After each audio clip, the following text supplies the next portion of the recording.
Ay guys, ngayon lang po ako nakabalik dito oh. Yan, yung binili ko kanina na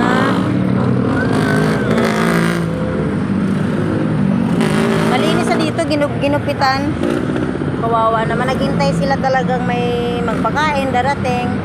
Ang dami kasi nila dito guys, siguro mga 100 piraso kasi hanggang dulo.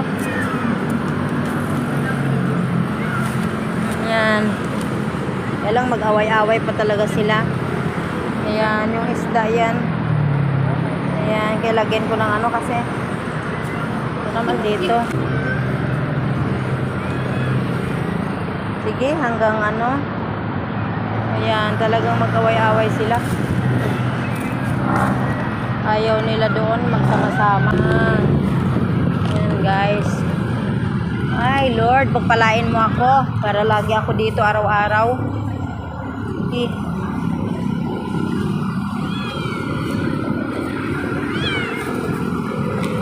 Ayan, maraming isda yan.